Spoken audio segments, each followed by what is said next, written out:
morning.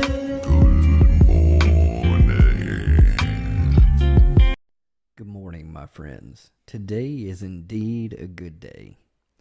I can love you and be your friend, even if we think differently, believe differently, act differently, look different, or come from different places in life. You are welcome here.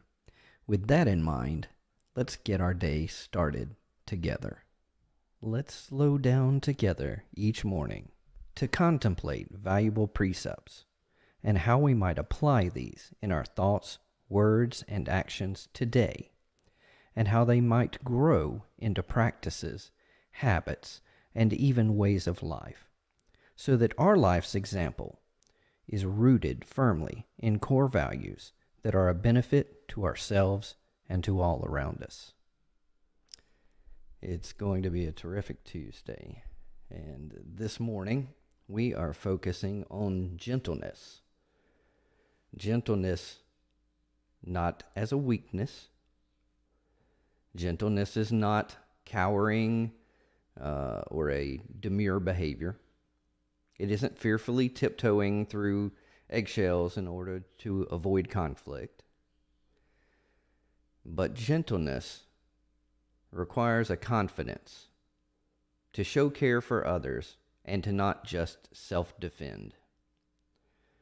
It takes intentionality to show respect for others. Gentleness comes from an inner strength. Gentleness is power under control. Someone who truly is confident is gentle with their strengths. They can remain humble, calm, and strong even in the face of challenges.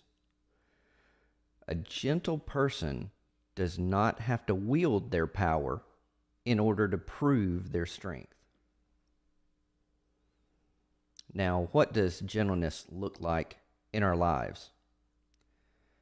When dealing with others, we should remember, I'm not the problem, and you're not the problem.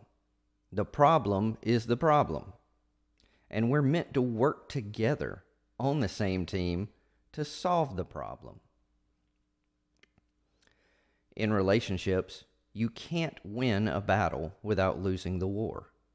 The minute you pit yourself against someone else in a conflict, that means if you win, they lost.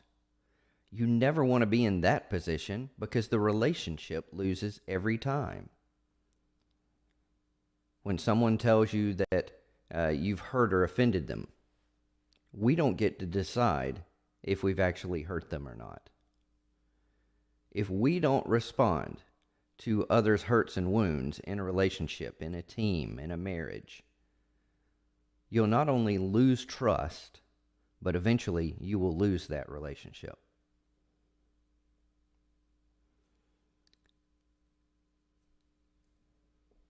So, our words,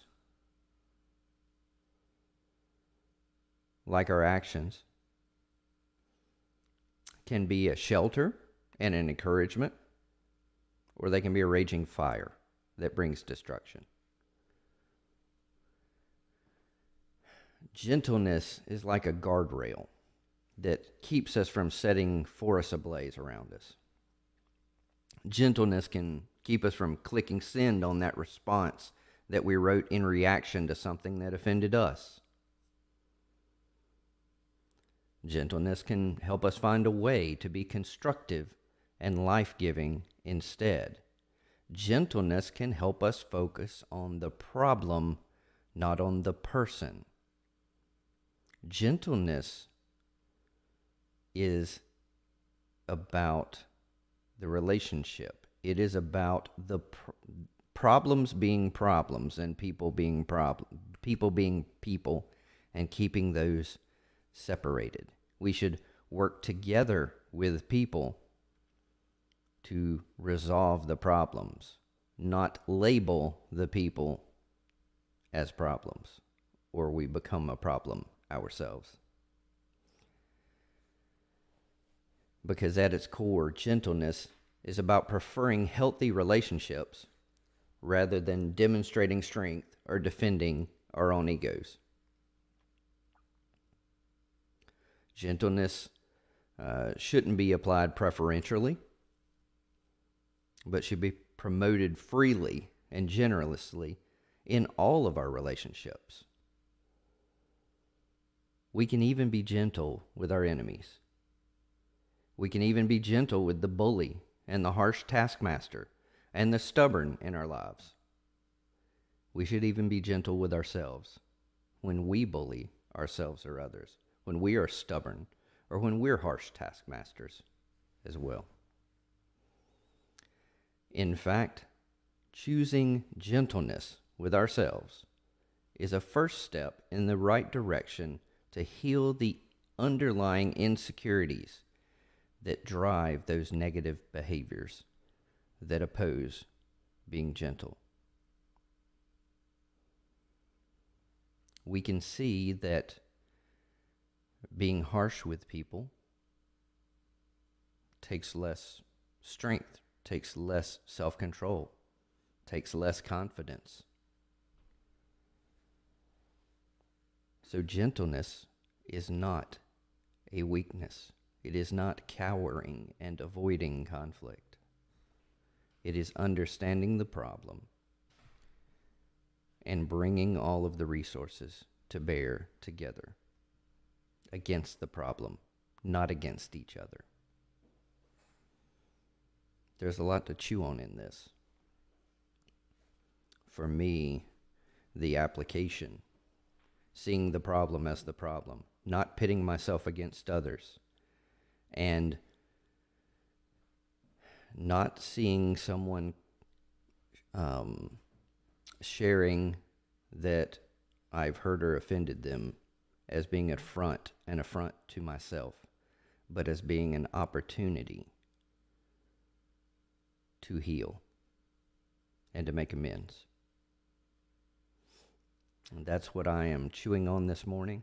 That's what I want to focus on and live out this day. Gentleness is a strength, and it will bring life to all around us. I love you. I hope you have a wonderful, a terrific Tuesday. And if you want to talk about any of these, reach out to me. It's a joy when others message me, when we get to talk about these things, when we talk about other things. Just building relationships, being there for each other, gathering together as a team, as a relationship, to not be alone in our struggles. It's a treasure. I thank you. You have a wonderful day.